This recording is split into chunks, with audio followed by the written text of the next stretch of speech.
Hi, good morning, good afternoon, and good evening, everyone. I am Mehnaz Khairandish, Regional Advisor for Evidence and Data to Policy at the WHO Regional Office for Eastern Mediterranean.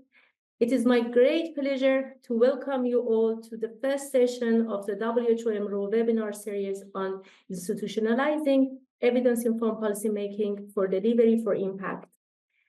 The importance of evidence-informed policymaking and the evidence ecosystem for creating impact cannot be overstated. To make the best decision, it is critical to stay aware of recent innovations, new tools, and technologies that support evidence-informed policymaking. The integration of artificial intelligence also into evidence synthesis and policy development is a significant advancement. However, it is crucial to ensure the quality and validity of aspects. Evidence-informed policymaking is also a key agenda for WHO, particularly for the Regional Office for Eastern Mediterranean. Since 2019, we have endorsed a resolution for development of the national institutional capacity for evidence-informed policymaking in our region, which is followed with regional action plan and several initiatives to be implemented. We are also delighted to share that our regional network of institutions for evidence and data to policy, NEDtP, now includes 34 member institutions from the region, 1 observer institution from the Africa region, and 15 supporting institutions from all over the world. We are excited about the expansion of our network and look forward to institutionalizing the use of evidence in decision-making within health systems across the region. This webinar series is part of our ongoing efforts to enhance knowledge and awareness of the latest trends in evidence-informed policymaking. We hope this session will provide valuable insights and help us all stay at the forefront of these important developments. We are thrilled to kick off today's session titled Innovation in Evidence Synthesis, Leveraging Technology and Collaboration to Advance Sustainable Development Goals. This session is the beginning of a journey that will explore how evidence-informed policymaking can derive better healthcare outcomes and contribute to the achievements of the Sustainable Development Goals. We will have a 60-minute presentation by our esteemed speaker, Dr. Carla Soares-Weiser, followed by 20 minutes for questions and answers. We will close the session with 10 minutes of concluding and closing remarks, which will be delivered by Dr. Arash Rashidian, Director of Science, Information and Dissemination at the WHO MRO. Before we proceed, I would like to take a moment to introduce our speaker for today's sessions. Dr. Carla Soares-Weiser is she's a global leader and editor-in-chief of the Cochrane Collaboration. She has driven transformative changes in evidence synthesis, ensuring timely, high quality, and actionable insights. With over 3 decades of expertise spanning research, academia, and leadership, Dr. Carla is committed to addressing health challenges and inequalities, particularly in low and middle-income countries. Fluent in 4 languages, she leverages her multicultural background to foster global collaborations. She is a board-certified psychiatrist and a doctorate in evidence-based healthcare. We are very fortunate to have her with us today to share her insights on how technology and collaboration are reshaping evidence synthesis and how these innovations contribute to achieving the sustainable development goals. Before we begin, I just would like to go over a few points for our online participation. Please use the question and answer and chat box to share your questions and comments with us.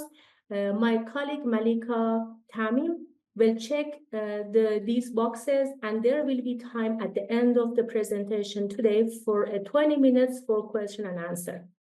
To ensure clear audio for all participants, please keep your microphones muted unless you are speaking. If you experience any difficulties, any technical difficulties, please inform us via chat box. And we have Mr. Hanafi our IT support colleague, and he will assist you as soon as possible. Please also keep an eye on the chat box where Malika will be sharing relevant evidence-informed policymaking tools and sources for your information and for your ease of reference. The session will be recorded, colleagues, and made available on the WHO website later. Thank you again for joining us today, and we are looking forward to an engaging session with Dr. Suarez-Weiser. With that, let me hand over to her for her kind presentation. Dr. Carla, over to you. Thank you. Thank you very much, Minhaz, and thank you all for being here with us today and for the invitation, what I kindly accepted, and it's my pleasure to be here with you. Let me just make sure that the slides are working. Can you just someone tell me? Yes, Dr. Thank you. Good. Fantastic. So thank you very much. This is really a very important topic for discussion, and I really appreciate the fact that WHO Emerald have been on the looking for this. There is a series of sessions, and they all seems to me very, very interesting, but also I love the challenge of having to set the scene for this series of webinar. So watch out this space and give me a Slack, because I'm the first one to speak. And as Minhaz explained, I'm going to try to give you a little bit of perspective in terms of innovations in evidence synthesis, especially with this evolving world that we are living at the moment. But first, I want to do some declaration of interest. I'm a full-time employee of Cochrane. Although I speak on behalf of Cochrane, the views represented here are mine. But most importantly, you see throughout the presentation that I'm going to use personal examples. This reflects my culture. I'm from Brazil. I have deep respect for difference in different cultures. And I appreciate the diversity that not all experience will be the same for everyone. So bear with me when I bring you back to some of my Brazilian roots. And I'd like to start this presentation talking to you about my time in my medical training in Brazil in the mid-80s. So you see here a photo for all these young people, including myself, really happy to be together and very enthusiastic with medicine. So I graduated in medical school in 87 and at the Federal University of Minas Gerais in Brazil. This is in the middle of the country. And around this time, when I started medical school, the Faculty of Medicine started with a process that they would send final year medical students to rural areas of Brazil for an internship program. And the main idea was to provide us with hands-on experience on primary care, but also to enable us to better understand the impact of social determinants of health and the context of rural areas in Brazil, what I'm sure many of you would be familiar in your own countries as well. So from the outset, this program was quite innovative, practical, but also challenging for us because it took us from our safe route and put us, to really be in contact with different realities. The experience that it offered to me and to many others, it's something that have always shaped my understanding. And it really made a real world impact on the way my training and my background led me to different areas, especially leadership in evidence synthesis. And as I said, this was in the middle of the country. But I actually grew up in a very small village in the northeast of Brazil called Porto Seguro. We were, on the 70s, we were approximately 2,000 people. And as you can see here from the house, each house was so close to the other that there was a relationship. We all had one school, we all had one playground that was in front of this set of house. And although we didn't have much, we had the community, we had this impact of working together. And I felt that this was something that was very important for me. I always was someone outspoken, so I was always representing our city when we had an event, etc. And this support from the community was very important for me, and a very important thing that allowed me to increase my confidence when I was speaking on behalf of everyone. But when I was positioned to go to NEDtP, this rural area that I went on my internship, I was extremely shocked with certain areas of Brazil and the lack of resource of all kinds. So main of the area in NEDtP, and this is a recent photo, but in the 80s, didn't have sanitation, did not have a medical service. It had, there was a church, and the church provided education to kids, but not in a standard way. It was really, really shocking to me as a young adult how the difference within my country and how these were impacting people's health. And one of the main experience for me during this time was a child that came with a large mass on his neck, and that it turns out to be scrofula, a form of tuberculosis that you basically only see in low-income countries. When I saw this child, my first instinct was, I need to see how this child, what are the living conditions of the family. So I went to visit the family. And when I got there, there was a house of one room and 25 people. And we end up having to really diagnose that half of the relatives actually also had tuberculosis. This was really shocking to me as a young doctor. But actually, it really helped me to understand that we needed to do something for that population and to facilitate healthcare on an area that the community, needed this, but there was nothing available. So treating the boy and the boy's tuberculosis was only part of what we needed to achieve. And I knew that. And as I mentioned to you, a lot of my background on my small town was to speak on behalf of the town. So I went to the mayor of the city. But it turns out that the mayor was the owner of a distillery for cachaça. For those of you that don't know, cachaça is a spirit made of sugarcane that has 50% of alcohol. And this mayor and his distillery provided jobs to many people in the area. So that was what actually elected him to be the mayor of town. And that was his main priority. So looking at how I could convince him to use public funds to finance a health care service for the community, it was quite something.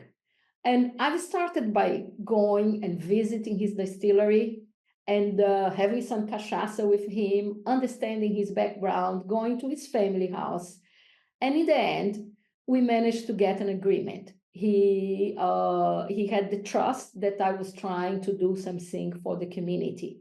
And we created the first healthcare service for the community in the place. So basically, I am not saying that cachaça was what helped us to have, but I really am saying that getting to know a community and the interplay of local personalities, politics, and power is actually essential to improve decision making. So we cannot think about understanding the local settings better than the people that are there and are participating on that. And that's one of the things that I found very, very interesting on participating on this series of webinars for the WHO EMRO, because you both have an understanding that it's very important for decision-making in your own environment. But the other part of my presentation is about evidence synthesis, as we said on the title. So at that point, we used to get our information from books, as many of you, that were practicing healthcare professional at that point would say the same. And the problem with having our information from books is that we are always out of date. So fasting forward a number of years, I was received the scholarship from my government to go to spend some time with the Cochrane Collaboration in Oxford. Cochrane Collaboration was founded in 1993, and from the beginning had a set of principles that were really very important on the way we operated and worked, especially collaboration, building on individuals' enthusiasm, promoting access, being relevant, and keep a wider participation. And this is very much aligned with the views of Cochrane's founder. Cochrane's founder, Sir Ian Chalmers, he was in 2006 invited to take a picture for the National Portrait Gallery in the United Kingdom. And he actually said that he wanted a picture that had the picture of all the people involved in the Cochrane collaboration from the beginning, because the importance that these people had to create the collaboration. And I think that was one of the main messages for me on the early 90s when I started to work with evidence synthesis. The most important enablers were the environment and the people that made it happen. But Cochrane was also quite innovative on that time. So in 1994, we launched the Cochrane database of systematic reviews. And as you can see here, the database was actually online. And we used to provide people with flop disks every quarter with the information available. So this really had changed from textbooks to be able to create ways that this information was up to date and summarized to inform practice. Another important area, on my time in Oxford and influential was actually Professor David Sackett. So David Sackett on the early 90s created this, what he called evidence card. And you see here, there is a computer, a small computer, there is a projector, and he used to do rounds with this card. And the rounds were also, he would get information online and to make decisions. So this was really quite innovative, although if we think about this today, it seems really very old-fashioned, and how dare we think that this was innovative. But this in the early 90s were, instead of going to textbooks, was to look at ways that we could get up to date with information that were summarized. One of the people that worked with David at that point was Sharon Strauss, and she published a paper about this on 2016, on which she reflected that getting back to the 90s, we had put a lot of effort to improve and produce high quality evidence. But even in 2016, her mention on this paper is that we struggle to challenge the challenge of integrating relevant evidence with clinical data, electronic health records, and so forth. So just for you to start having a thinking of the change that we've made from the 90s to the 2010s to 2015s, and how much these changes are today. So it's just really a lot of information and a lot of innovation. To me, we need always to think that we have to think broader, we have to work together, because we have a lot of work to be done. And that's what I'd like to start the second part of this conversation. One of the things that strikes me is that this is not only for health.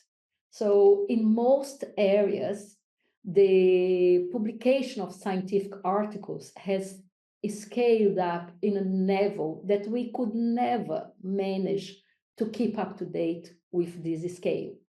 So evidence synthesis, in a way, is a good way for us to keep ourselves up to date, but they also have been increased in volumes and certainly with different levels of quality on the past year. So this is a paper published in 2019 that shows from 2000 to 2019 the exponential increase on the number of publications of evidence synthesis and systematic reviews. And actually, if we think about that, there is another issue that is important for us. We used to think about evidence synthesis when we started on the 19th as standard evidence that look at one treatment compared to the other and provide you with an information of how you should be looking at treating or diagnose someone. Nowadays, and especially during the COVID pandemic, the needs of our stakeholders are very different. They need rapid and timely evidence, but they also need short summaries. They need much before we can produce this final process. So they need the data to inform guidelines. They need all sorts of things. And the development on this area has been really, really fantastic. We have seen on the past years a push for all the evidence to actually be living evidence, either if it's evidence gap maps, if it's rapid reviews or living evidence synthesis. And we also see that in the past 5 years, we've seen a taste of major change to come. Obviously, major change to come means that we also have significant challenge. And for all of us that got involved on producing evidence during the COVID, we've seen this challenge play a role and many times diminish what we could actually support. Duplication of efforts is one of them.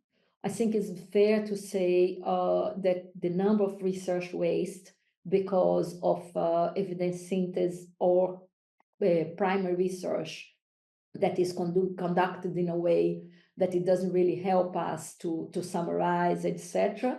But also, again, referring to the COVID pandemic, we've seen a lot of this beginning of research that had not completed.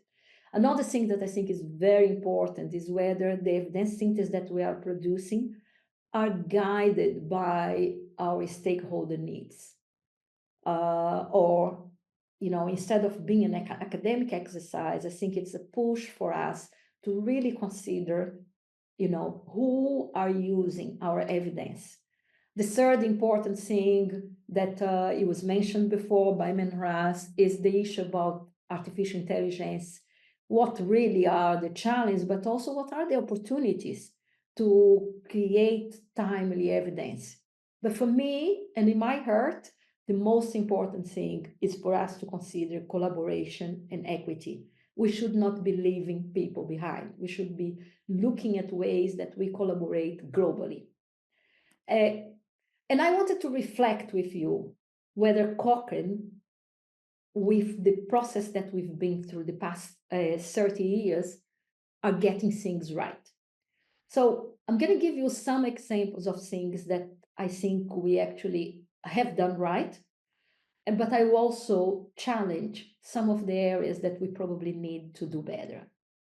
First thing to say is that during the past 10 years, Cochrane has been creating what we call the evidence pipeline, that is a combination of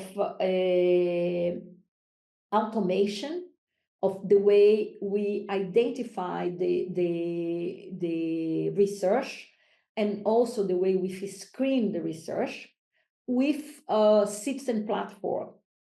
And this is really very important, because for any of you that have been involved on producing evidence synthesis, you know that 1/3 of the process is the laborious process of identifying the studies to be included on the systematic review. And for this, I think the best comparison is with this TED talk about the importance of washing machine to support especially women, to improve to provide women with time in terms of education and other things. So what he says on this TED talk, and I really recommend anyone that have not seen, his name is Hans Rosling, and he makes the case that he tells the story about his mom, and how actually the fact that she got in her house a washing machine provide her opportunity to have time to read for him and change his life and change the life of many women, especially women, but many women going on that time.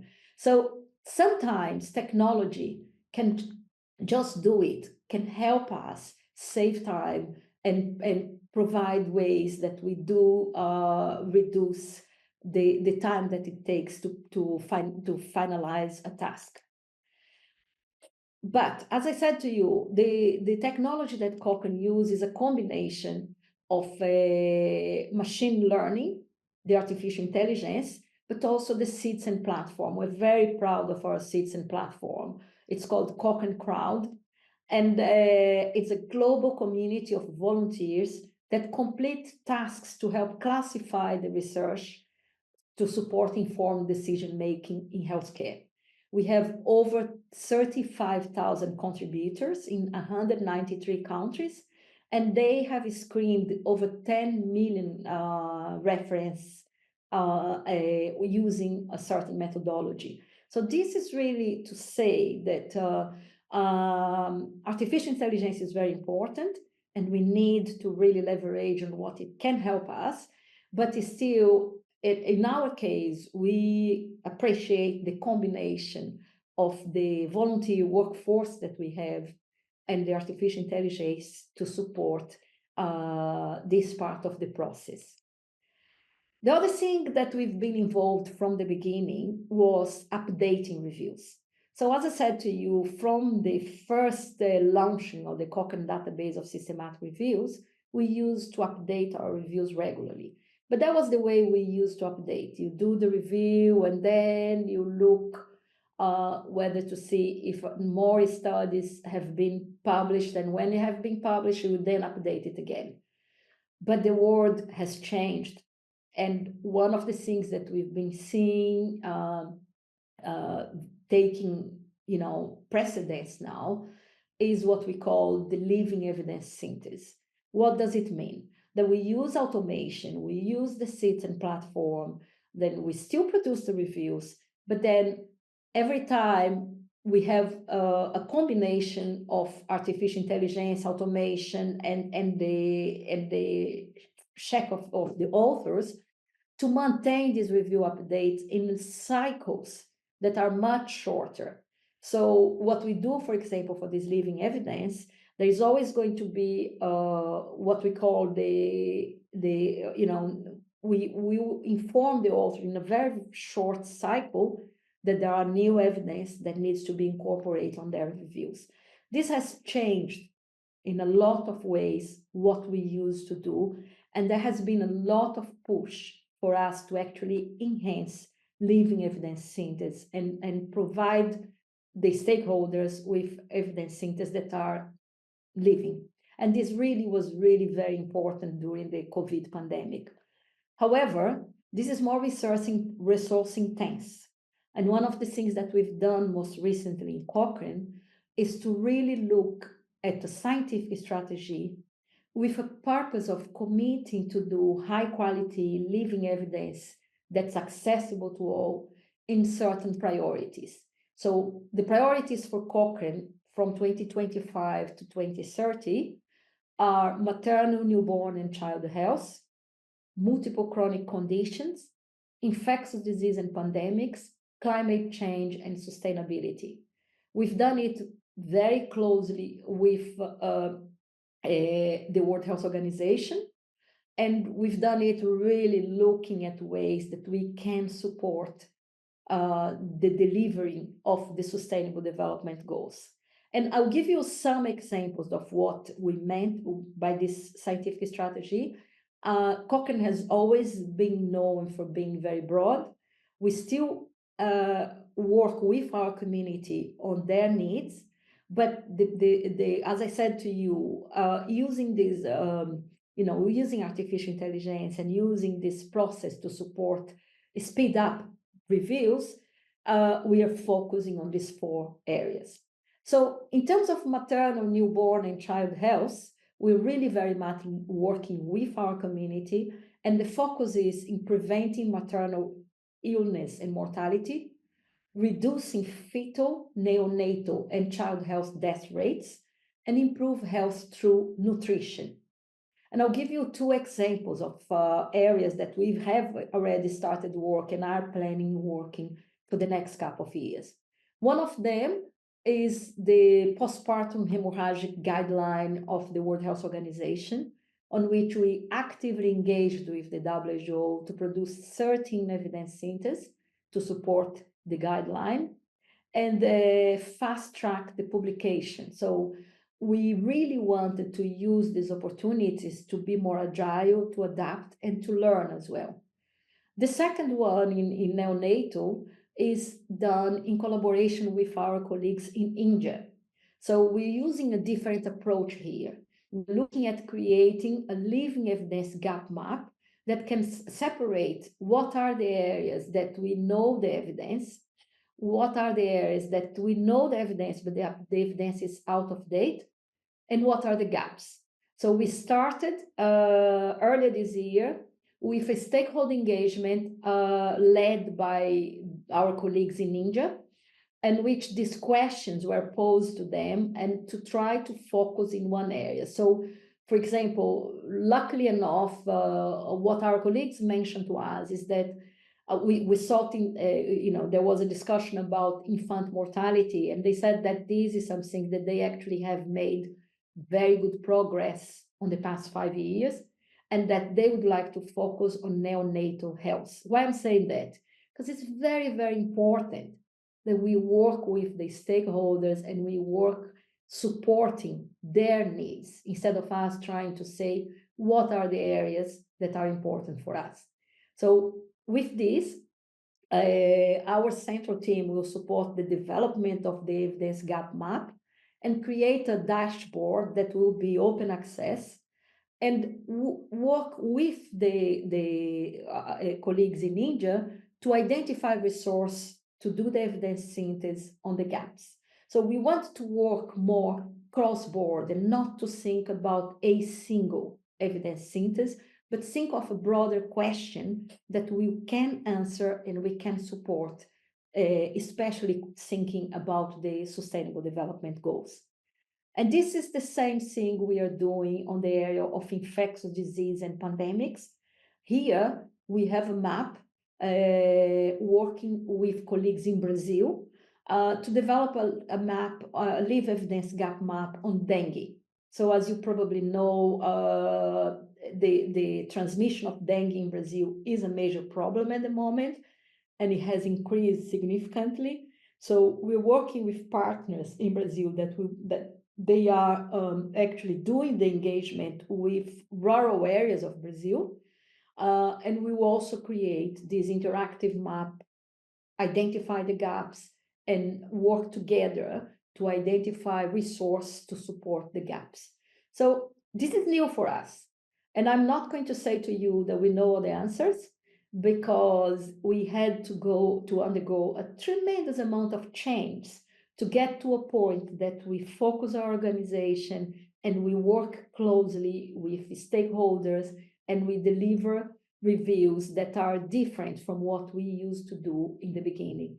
But it's quite exciting. I mean, obviously, as a Brazilian, I feel very excited with the issue of dengue. I don't know about any of you, but I had dengue back 10 years ago, and I still have consequences of the disease, and I have good health care.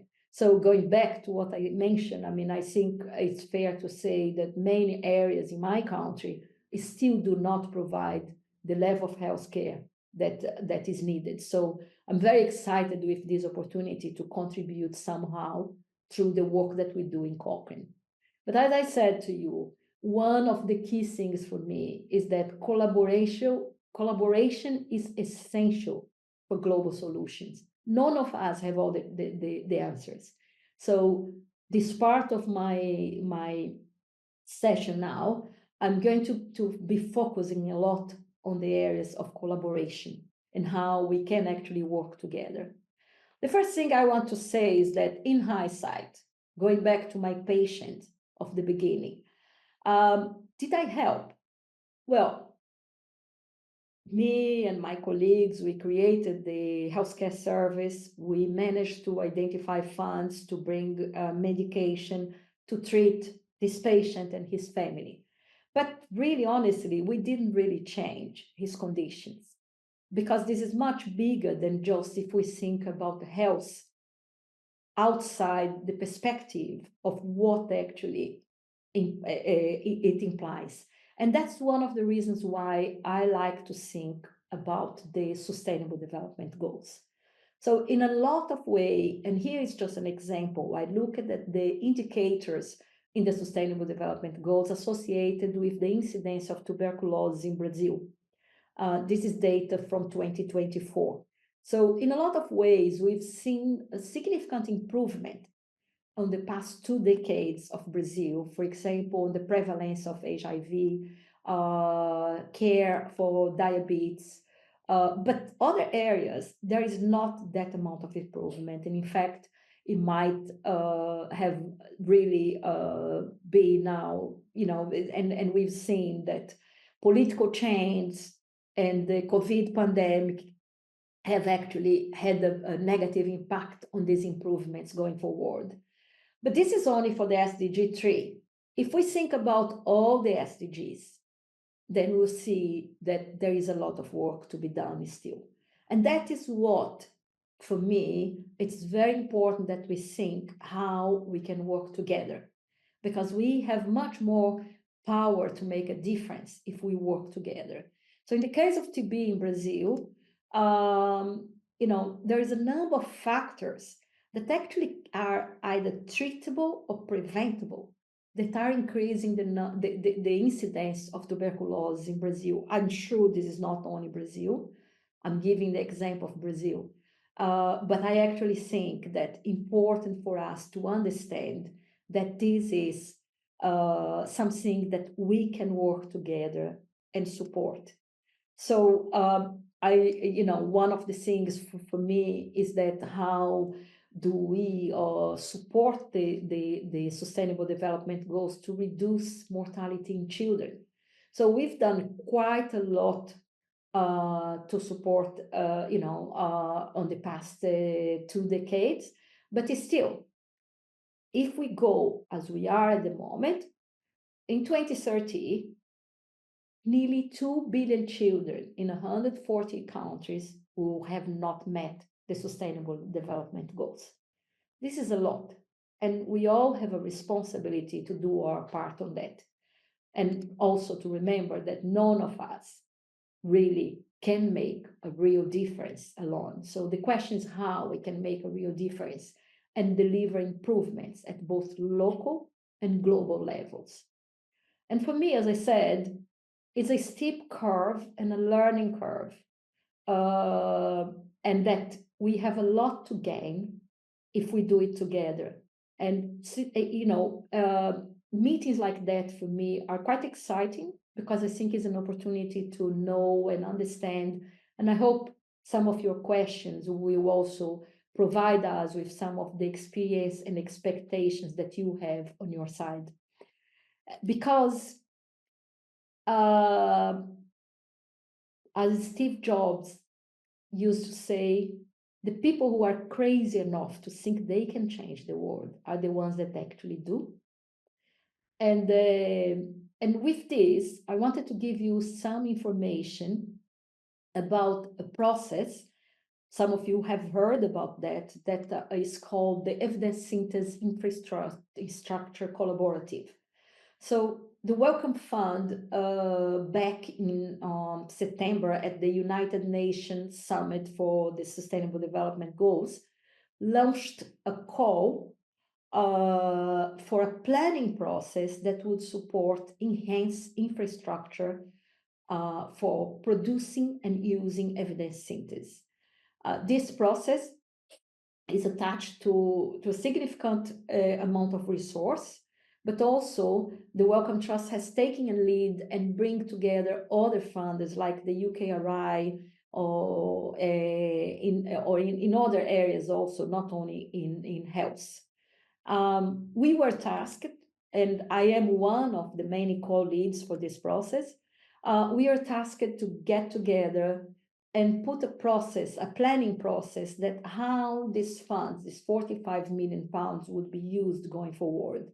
So with these, we have the United Nations Global SDG Synthesis Coalition. We have a coalition of evidence synthesis community.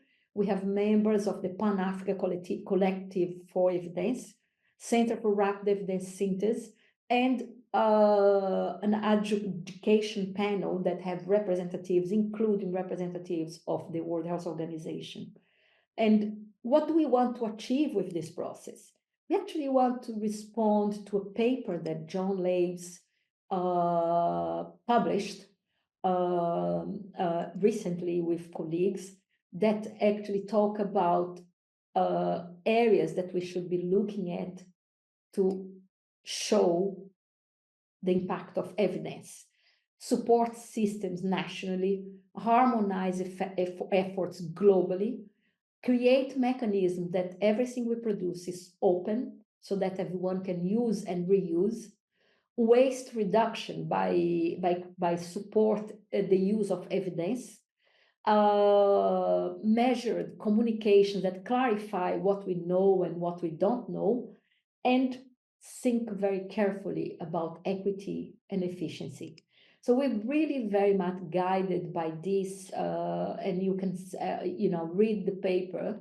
It's published in the Cochrane database of systematic reviews and in another 4 journals. You can read the paper. It's easy access and it's free access. But the idea is, let's get together. Again, let's collaborate, because none of us can do it alone. So what we received as a response from funders was something that we have never had the opportunity before. First of all, as I mentioned, the Wellcome Trust committed 45 million in the next 5 years to better understand how do we engage stakeholders, what kind of platforms for data sharing and reusing we need to do, safe and responsible use of artificial intelligence, methods and process innovations, and capacity sharing. But they are not the only funders. The Wellcome Trust is the core funder here, but we will see also other funders coming and join this effort. And really, the effort that we started think about only of the synthesis now is much more global. It relates to all the areas of the Sustainable Development Goals and involve stakeholders from across the globe. So we have a number of what we call working and planning groups. We have 5 working groups in each one of these areas that I mentioned before. And each working group is co-shared by someone from high-income country and someone from low-mid-income country. Each working group has approximately 20 people involved on them. And I know some of you are involved on the working groups. And the idea is that this work is actually done by the working groups. And what actually we want to do? What we want to do is to identify the problem that we're trying to solve. What really have we got that, and what are we missing? Then calibrate this by understanding the priorities. If the problems are 100, out of these 100, which one are the priorities? What's the ones that we really need to tackle to improve our ability to deliver evidence synthesis for all? And then we go into a second phase to discuss the solutions. Again, we identify a large range of solutions for all the problems that have been defined, but we actually calibrate this by identifying the solutions that can make the biggest impact. This process is running from January to June, and I know that John Lavis is one of the people that will come to talk to you later in the session. We've started, 4 weeks ago, and the idea is that we'll provide the Wellcome Trust with a potential list of the problems and solutions, impact, and possible cost of each one of these impact, and that they will put together a call for proposals or identify ways that that to define what are the areas that they actually would like to support and fund going forward. So this is really quite different for us on the way we operated in the past. As you probably know, many of us have been involved in different organizations that produce evidence synthesis, but we all have been working in our own pace and in our own goals. What we're trying to achieve here is something much larger than any of us.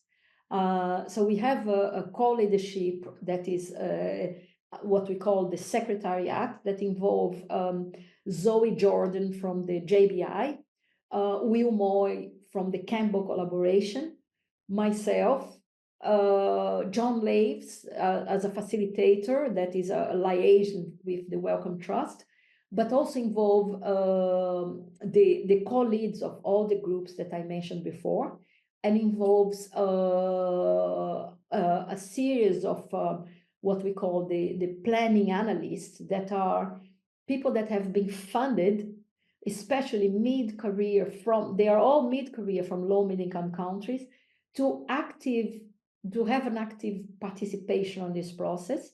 So they are responsible to generate the reports, but it's an opportunity in terms of leadership and create this momentum that we shift the leadership from the areas that were always been in high-income countries to be more global. So this is a really, really fascinating opportunity, not easy and not without challenge, but I hope that many of you can contribute one way or the other.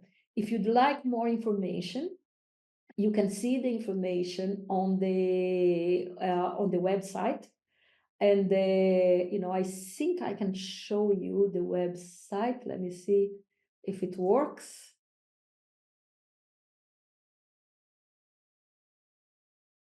Bear with me 1 second.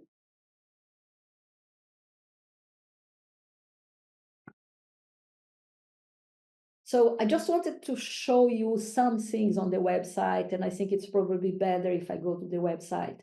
First thing is that you can all participate by sign up to have regular updates. A very important part of this process will be our open consultations. So we have open consultations that will happen in a regular basis every time we receive a report. The first consultation will start on the 19th of February, and this is going to be opened in the website, available for 1 full week, and all the information from this open consultation will be integrated to the report, the final report for the Wellcome Trust. You also have a number of, information about meetings, background documents, and you have information from each one of the groups. So, for example, if you say take safe and responsible use of AI, you have here who are the people leading this group, and every time that they meet, you have a list of the members, and I realize it might be difficult for you to read through all of these names here. So I'm just giving as an example. And every time that they meet, the results of the meetings are also available online. And this is really available for all the groups. And if you really want more information on a specific topic, I'd suggest you to get in touch with the chairs of the group. You have here the online description. We also, as I mentioned, have a planning group that includes the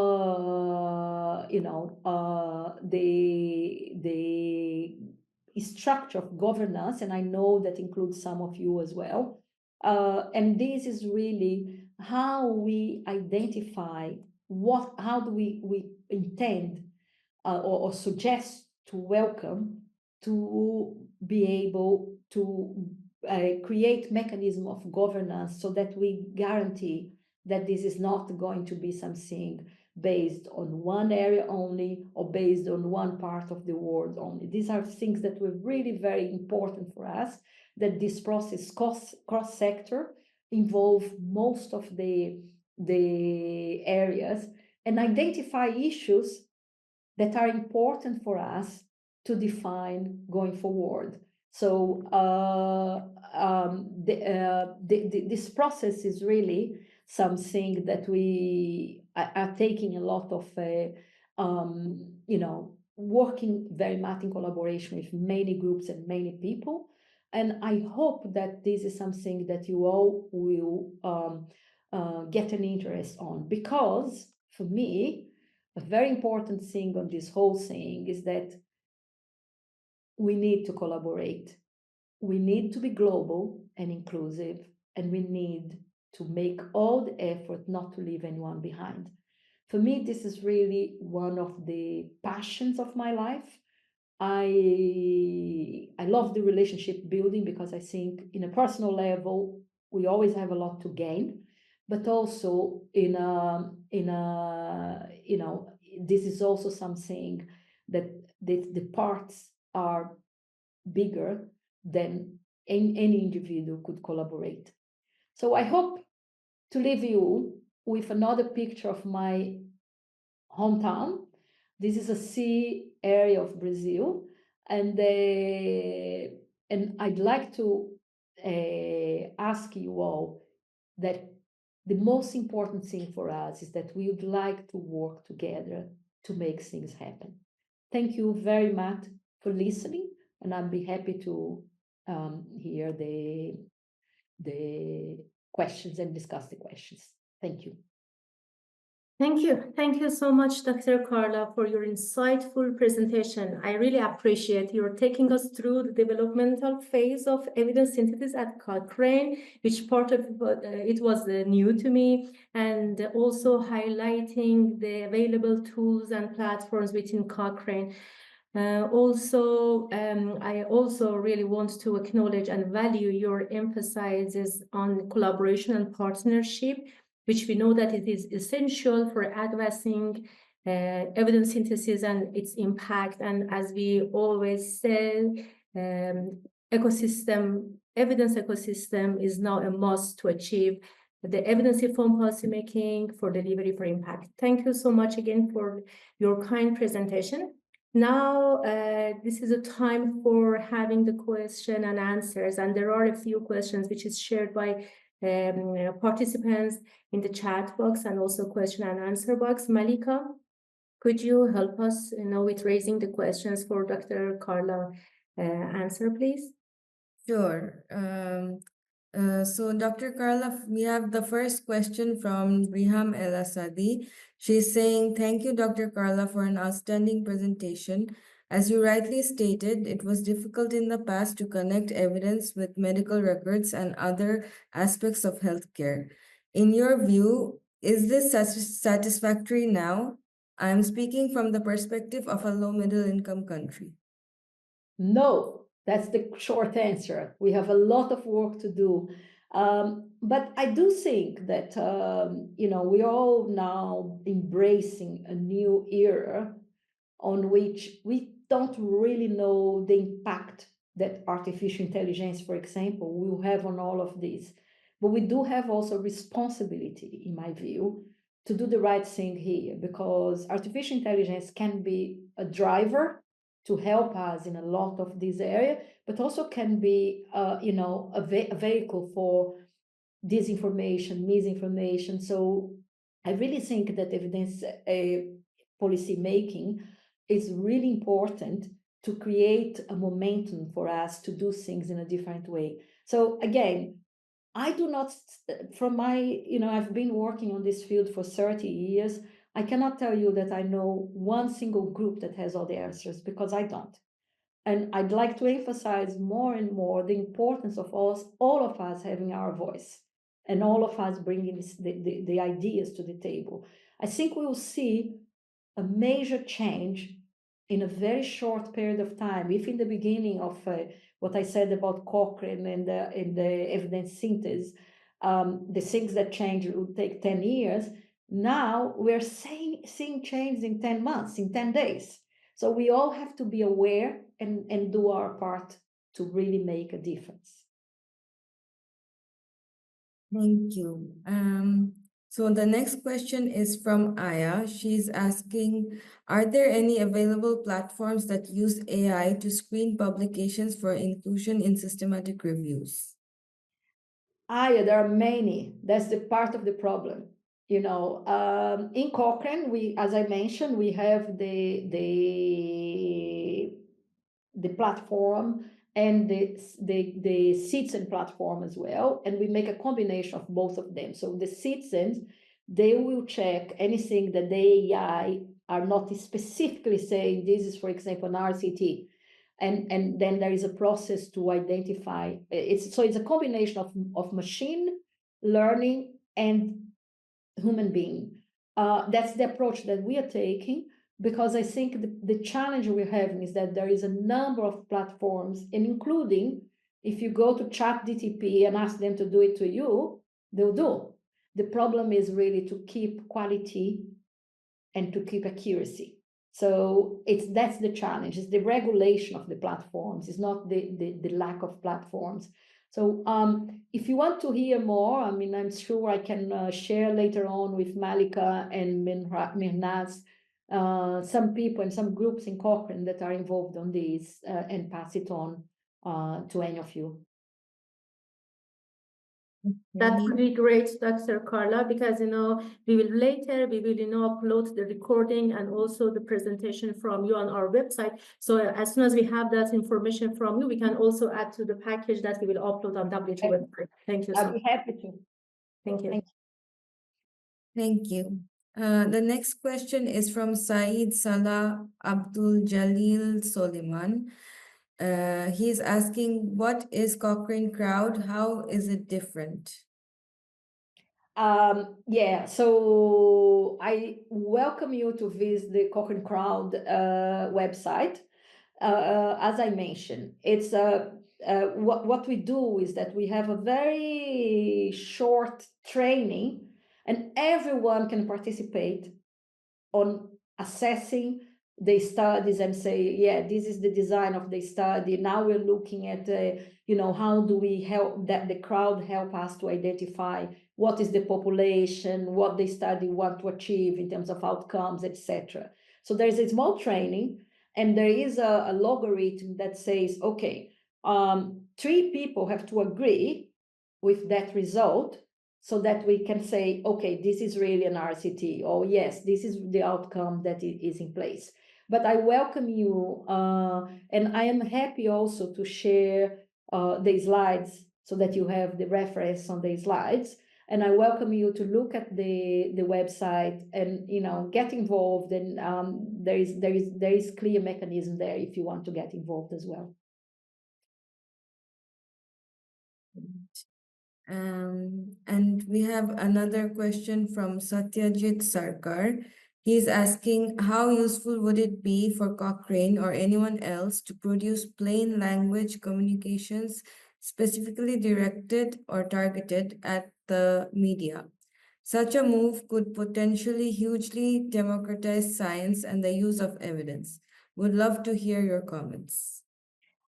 Thank you very much. This is a really very good point. So we do produce in every Cochrane review a plain language summary. The focus is more to consumers of health, so the people that need to use that information.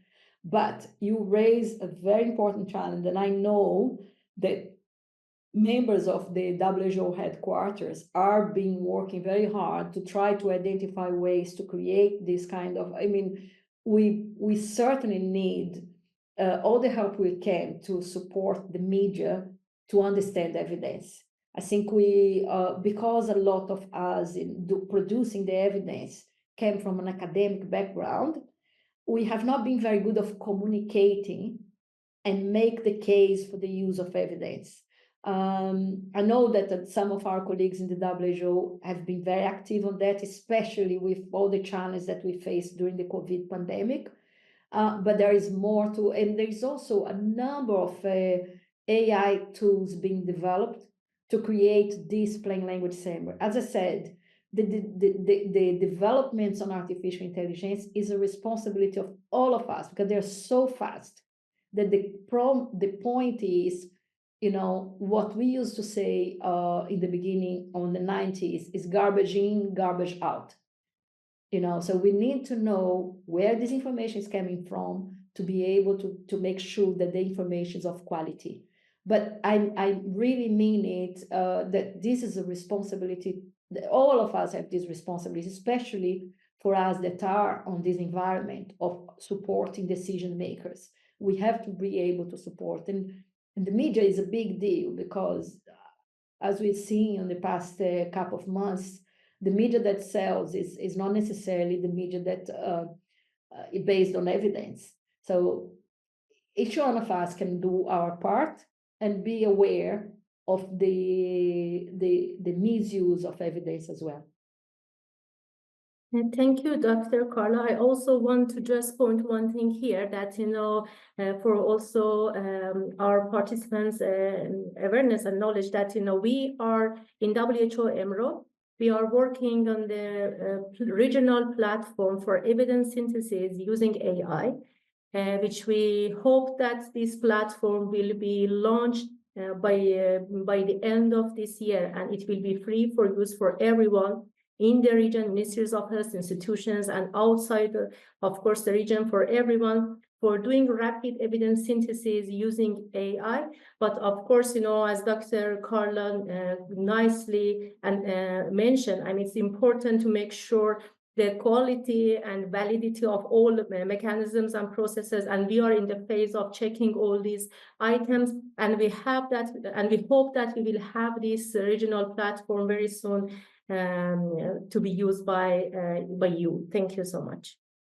Thank you, Menaz. I commend that because I think that it's really an effort that will help people on the ground to use evidence. We have to do much more to be able to make it easier for people to use the good evidence, because if not, the competition is quite extensive at the moment.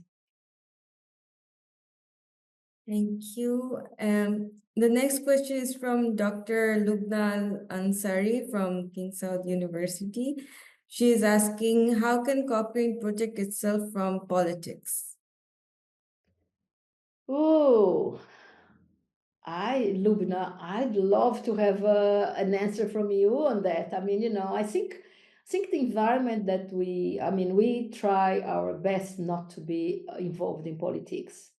Obviously, the world that we live, things are not that straightforward, and sometimes there are areas that it might blur, but that's not our goal and that's not our main intention. So our work is to produce evidence.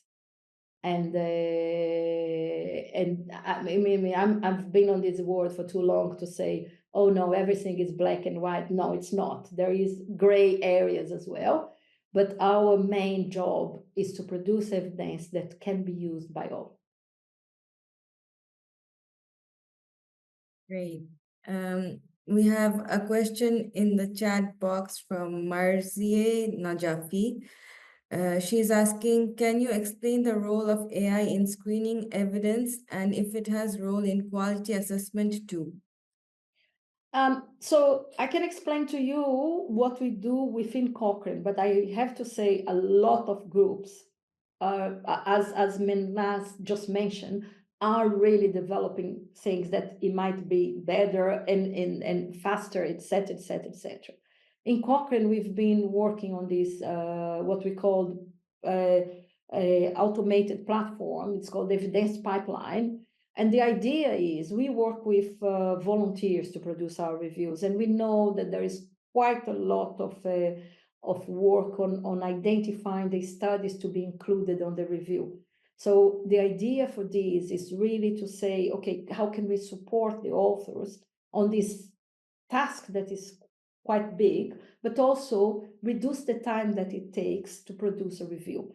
So the machine will get all the information from a certain question based on the population, intervention, comparison outcome, the PICO, and will say, okay, these are the reference. So there is 1,000 reference. The machine will look at the reference and will get the information saying, is this an RCT or not? And then the machine will say, okay, 50% are sure are not an RCT.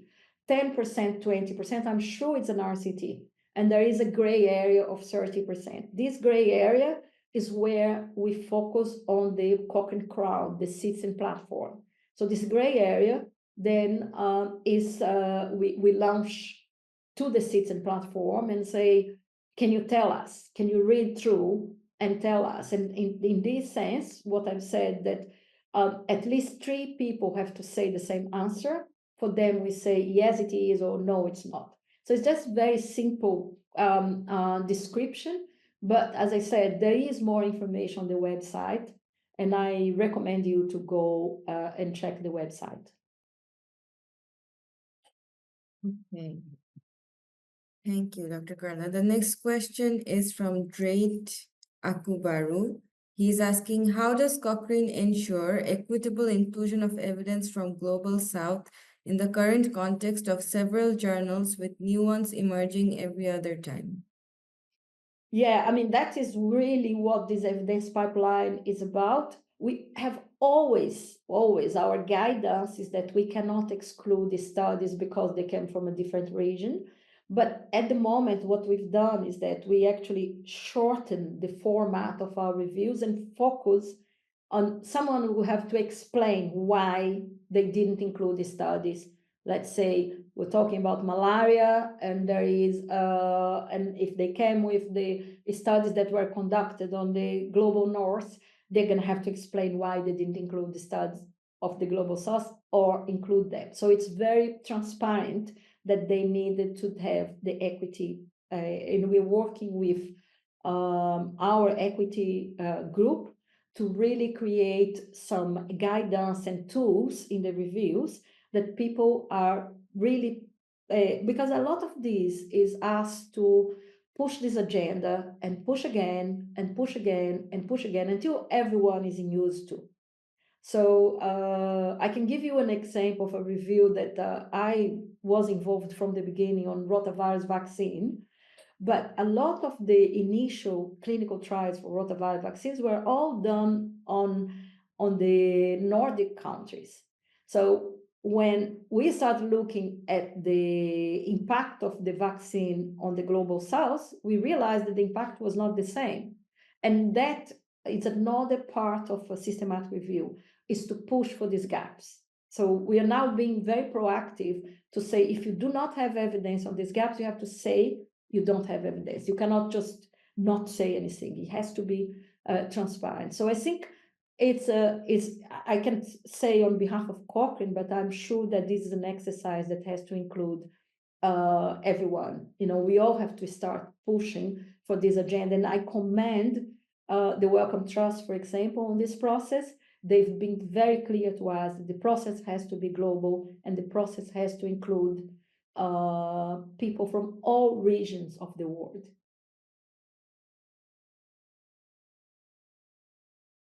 Thank you. We have another question again from Satyajit Sarkar. He's asking, what has been the experience and evidence of how decision makers or politicians use the evidence in relation to political exigencies? Oh, that's a difficult question to answer. I don't know if I have all the answers. I can tell you again, I'm from Brazil, and I can give you an example of Brazil. During the COVID, I was asked to speak about interventions to treat COVID, and I've looked at that time on the Ministry of Health in Brazil, and I was appalled because it was recommending all sorts of ideas that we all know that it didn't have an impact, etc. And that was a political recommendation.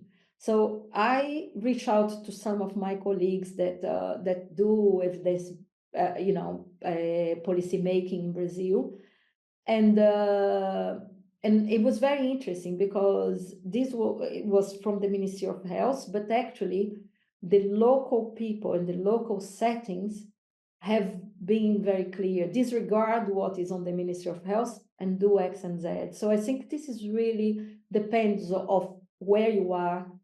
And again, I would like to suggest that all of us need to have a voice on that.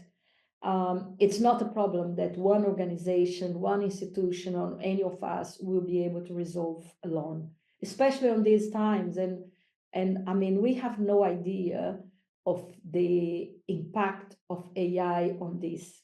We know that's going to change the way we do things, but we don't really completely grasp how much it will change. So I think that it's all of us that have this responsibility. It's not one organization or one individual. Thank you. So we have just two more questions. The next question is from Dr. Asma. She's asking, do you give priority to topics over others while you process different research themes? As I mentioned, we have created a scientific strategy to prioritize certain areas. The reason for that is because it's very hard to provide a higher level of support to all areas. So we are open to all areas because we have a very wider community. We have 190 presence in 190 countries. So people have their own priorities, and when they come to us and say, these are the priorities from my country, we take it very seriously. We, with the central resource that is a small resource, we are looking at prioritize the 4 areas of the scientific strategy. It's new to us. We have never done it before. And this is really to identify sustainable way of producing timely evidence, because in the past, some of our evidence would take too long to be produced, and we were conscious that we can't really do everything on fast track. So we are fast tracking these 4 areas. Okay. And the last question is from Dr. Suad Ahmed. She's asking how to generate evidence in a rapidly changing status. Yes. Well, I mean, I think that is really what is the core of living evidence synthesis. So the process of living evidence synthesis still needs the human being behind to have assess quality, etc. But it also relies very much on automation to really help streamline the new evidence. And I think this was really, really something that picked up during the COVID, but also I think it's something that it's fair to say the World Health Organization has been pushing it forward, and I know it's been pushing forward from the chief scientist office, but also to all the headquarters.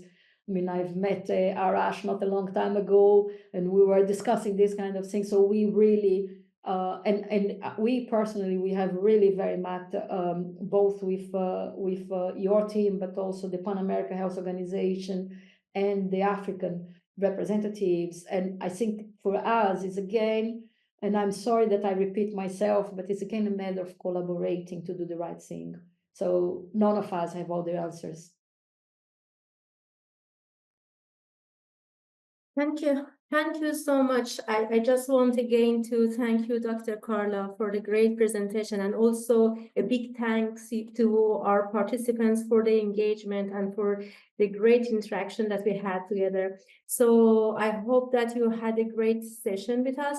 Now, by this, I just want to invite Dr. Arash Rashidian, the Director of Science, Information and Dissemination in the WHO Regional Office for Eastern Mediterranean, for his kind concluding and closing remarks. Over to you, Dr. Arash, please.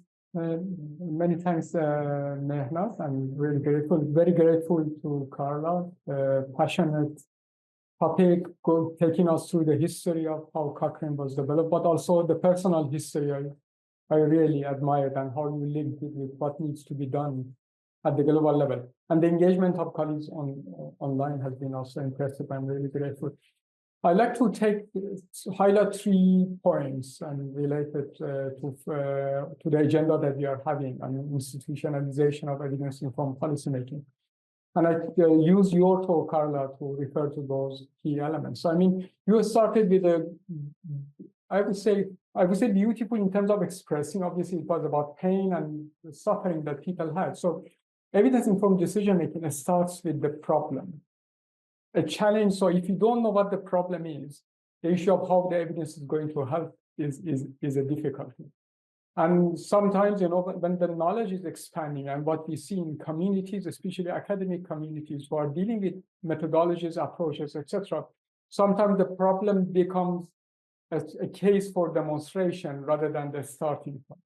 I think the message that you started saying that for me as a person, but also for institutions to respond to the needs of the society, you need to know what are the key problems that need to be addressed, and then seeing that how evidence from research and also with the linkage with the data can help you to address those questions really well. So that's one key element. So the problem should be the guiding principle.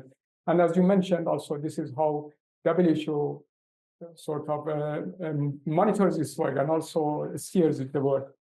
The second one is that, so evidence-informed policymaking is institutionalized within a context, so within the society, within the community, within the setting that it has. And in a way, the interpretation of evidence might vary from one context to the other. Although we have certain principles, how those variants should not betray the message of the evidence that is coming. So, for example, non-effective solutions should not be promoted or adhered to. At the same time, we know that applying a good advice very much is related to how that advice can be implemented. And all of that also helps you to identify the best advice and the best recommendation that can help you. Again, so you need to have that within the context. If you think of these two together, then the issue becomes you really need institutions that carry that forward. Again, linking in with your example of how the sort of Cochrane was developed as a key global institution, and the beautiful photo in the Syrian Chalmers, and sort of, in a way, it's obviously Cochrane has been a combination of people from around the globe. But the institution itself, if the Cochrane was not there, these people could not carry what they've carried over time.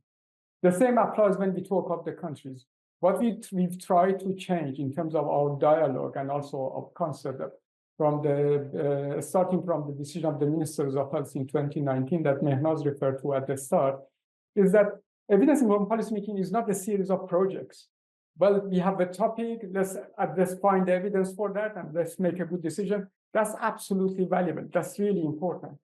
But the key issue is that how to make sure this becomes a culture of decision-making, how it goes beyond individuals who are advocating for that. And that's really important. And for that, you need to have organization. You need to have processes in place.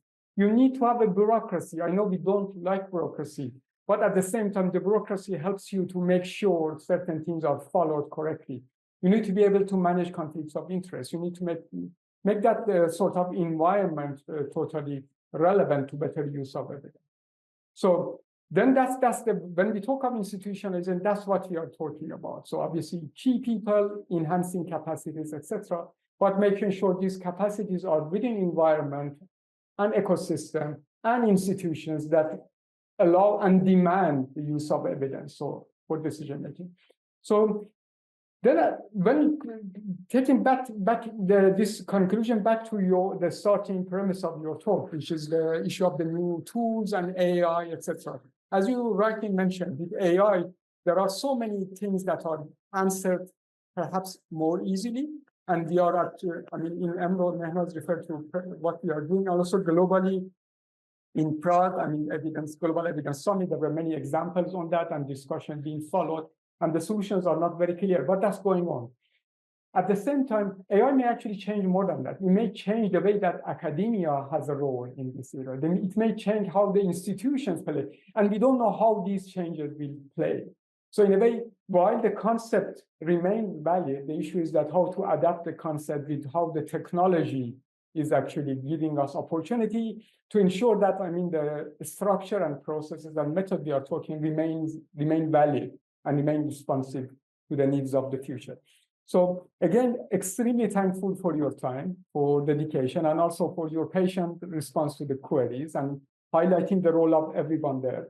What I'm also very much impressed is that obviously my thanks to Mehnaz, Malika, Mahmoud, and colleagues, and Hala, and others who've been behind this agenda, and specifically to NEDtP, to the network of institutions in the region. It's the Mediterranean region for evidence and data to policy, from Pakistan to Morocco. There were many participants from this institution on the call. I mean, we had over 80 participants on the top of it. Many have left now, which is totally fine. But then at the same time, what I want to say, there were many colleagues from different institutions beyond this region. So I mean, I was noting the countries from Australia, Korea, South Africa, Malaysia, Senegal, UK, South Sudan, etc., etc. So I didn't see anyone from the Americas. Probably our timing is not very convenient to that. So maybe we need to do in our next series, of course. So many thanks again to NEDtP, to the Secretariat for NEDtP, and to making this happening, and to the WHO for the agenda. I'd like also to use the opportunity, Mehnaz, with your permission, to announce the second session. We will have it on 19th of March, similar hours. And with that, I mean, we will have two speakers with us, Dr. Lubna Al-Ansari and Dr. Yasser Amr from the King Saud University. And the focus will be on guideline development and the sort of process that we follow there. So, I mean, we look forward to seeing more and more colleagues there. And it's a pleasure for us to host this event in support of countries in making better decisions for population outcome, population health outcome. Many thanks indeed. Can I just thank you very much? This really been very encouraging to see the enthusiasm, and I was, very impressed about the participation, because it's not always easy to participate online, and the level of participation, and so I'm humbled to say thank you. I really appreciate to be invited to this. Thank you so much, Dr. Farah. Thank you, Dr. Arash, for your kind concluding remarks, and thank you everyone for bearing with us here today. And I hope that you will have a great day after this session. And we are looking forward, of course, to seeing you again in our coming session, as Dr. Arash also announced. Please take care of yourself, and thank you again. Thank you. Bye-bye.